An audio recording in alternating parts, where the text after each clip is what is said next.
ईमानदारी से बताना, झूठ मत बोलना, कोई दिक्कत नहीं, हम उस पार्ट को कट नहीं करेंगे।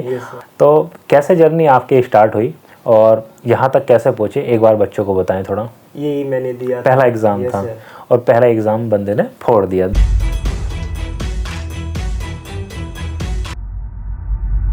नमस्कार, मेरे साथ बैठे हैं आज प्रिंस, जो दिल्ली पुलिस कांस्टेबल में सिलेक्टेड हैं और ये आज अपनी जर्नी आपसे शेयर करने वाले हैं, अपना एक्सपीरियंस, कैसे उन्होंने तैयारी की, किन किन साधनों का यूज़ करके यहाँ तक पहुँचे हैं। प्रिंस, स्वागत है आपका।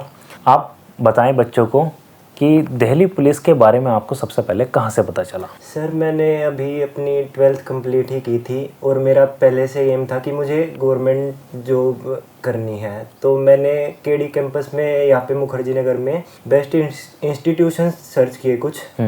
मुझे गूगल पे नहीं सर, यहाँ पे हम पर्सनली आए थे, जैसे पेरेंट्स के साथ आया था मैं। अच्छा। तो हम यहाँ पे घूमे, हमें पता लगा कि एसएससी की कोचिंग के लिए केडी कैंपस सर यहाँ पे बेस्ट है। हाँ, उसका कोई तोड़ नहीं है, दो राय नहीं है उसमें कोई। तो सर हम केडी कैंपस में आए थे, तब उन्होंने हमें नॉलेज दी कि ऐसे ऐसे ये एग्ज़ाम होते हैं। अच्छा। और इनकी प्रिपरेशन हम सभी करवाते हैं। तो सर मैंने तो एग्ज़ाम के जितने भी एग्ज़ाम है उसका भी आपको यहीं आके पता चला इतने एग्ज़ाम आप दे सकते हो। Yes sir. अच्छा, घर में कौन कौन है आपके?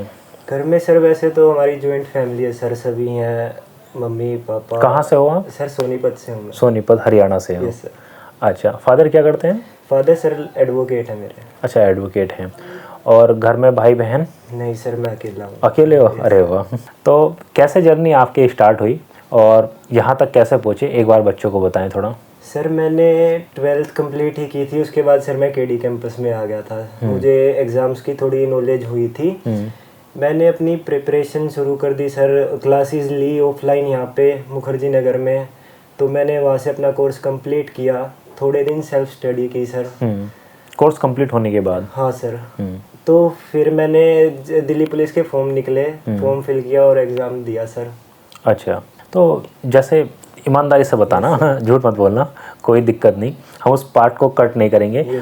आपका कैसा एक्सपीरियंस रहा केडी कैंपस का, ईमानदारी से बताना। सर बहुत अच्छा एक्सपीरियंस था सर। टीचिंग स्टाफ और नॉन टीचिंग स्टाफ सब बहुत अच्छे थे, बहुत कोऑपरेटिव थे सर। स्पेशली मैथ्स की और सारी फैकल्टी, वैसे तो सभी अच्छे थे सर, पर मैथ्स के और मुझे पर्सनली मैथ्स के बहुत अच्छे लगे सर। अजय रैना सर और पुष्पेंद्र सर दोनों ही पढ़ाते हैं। अच्छा, तो जैसे दिल्ली पुलिस में आपके 4 सेक्शन होते हैं, मैथ्स हो गया, रीजनिंग हो गया, जीएस हो गया और कंप्यूटर हो गया।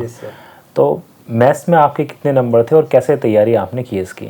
सर मैथ्स के मेरे 13 मार्क्स थे सर 15 में से। अच्छा सर, वो 2 मार्क्स भी गलती से मैंने फिल करते हुए कर दिया सर, जल्दबाजी में। अच्छा, मतलब 15 में से 15 ही रहते थे। रीजनिंग में सर मेरे 24 मार्क्स थे सर। 25 में से out of 25। Yes sir. GS में भी 23.5 थे सर। जीएस में तो 23। यस सर, कम रह गए। यस सर, क्योंकि 50 नंबर की आपकी जीएस रहती है सर। और कंप्यूटर में 10 थे सर मेरे। 10 थे। Yes sir. अच्छा, जैसे आपने मैथ्स, रीजनिंग, जीएस और कंप्यूटर के मार्क्स बताए, तो आपने क्या सोर्सेज आपके रहे थे? क्लास नोट्स ही रहे थे या बाहर से भी आपने कोई सोर्स यूज़ किए थे? सर क्लास नोट्स से भी करे थे मैं। क्लास नोट्स तो इम्पोर्टेंट होते ही हैं सर, जो क्लास में हमने सीखा वो उसकी रिवीजन की मैंने सर बार बार। और फिर केडी कैंपस से सर वो जो ऑनलाइन कोर्स हमें मिलता है। अच्छा, केडी कैंपस में जो बच्चे आते हैं, हम उनको ऑफलाइन के साथ साथ ऑनलाइन का एक कूपन देते हैं। वो कूपन इसलिए यूज़फुल होता है कि जब बच्चा अपना कोर्स कंप्लीट कर लेता है तो घर बैठ के अपना रिवीजन कर सके, तो उसके लिए हम ऑनलाइन बैच प्रोवाइड कराते हैं। उसी कूपन की बात कर रहे हैं। Yes sir. जो फिर मुझे डाउट्स थे, मैंने ऑनलाइन क्लासेस ली उससे, और सर फिर बस सर मेरी हो गई थी प्रिपरेशन हो गई थी। तो ये आपका कौन सा एग्ज़ाम था?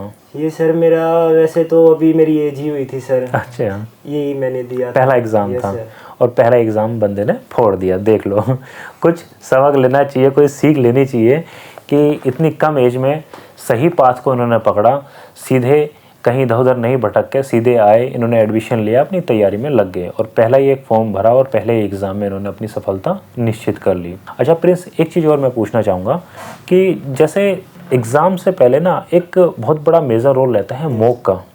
तो आपने दिल्ली पुलिस के कितने मॉक दिए थे? सर मैंने केडी लाइव ऐप पे जो मॉक आए थे सर, मैंने वो लिया था सर। मैंने उसमें डेली प्रिपरेशन के बाद तो सर डेली मॉक देने, पर डे डेली मॉक दे रहे थे आप। तो मॉक में आपके कितने नंबर बने थे? मॉक में सर मेरे 65 to 70 के बीच में आते थे सर। और फाइनल एग्जाम में कितने बने? फाइनल में मेरे 69 थे सर। 69 बने, मतलब लगभग सेम लगभग सही same सा रेशियो था रहा सर। था। मॉक देने का सही तरीका क्या होता है वो आप एक बार बच्चों को बताएं। मॉक के लिए सर पहले तो हम मॉक टेस्ट अटेम्प्ट करते हैं सर, फिर जहाँ जहाँ हमारी गलतियाँ रह जाती है उन गलतियों को निकाल के हम उन्हें दोबारा रिवीजन करके या उनको ठीक करके मतलब हाँ, वो आप ये कहना चाह रहे हैं कि सही तरीका तो खैर यही होता है कि आप पहले मॉक दे दो, Yes, sir. देन उसके बाद जो गलतियां रही उनको एनालिसिस करो, कहाँ कहाँ हमने गलतियां करी, और उनको नोट डाउन करो, सीखे, sir, उनसे सीखें। Very good, very good.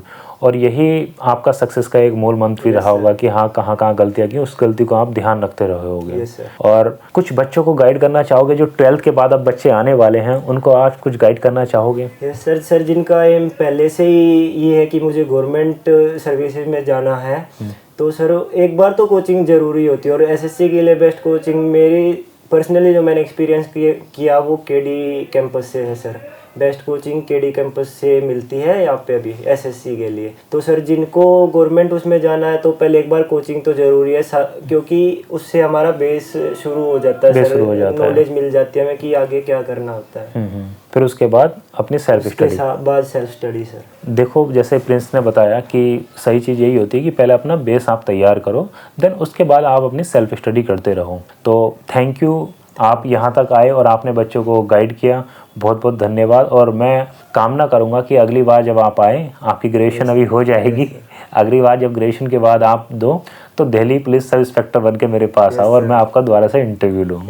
बहुत बहुत धन्यवाद, आप यहाँ आए और बच्चों को गाइड किया। Thank you sir.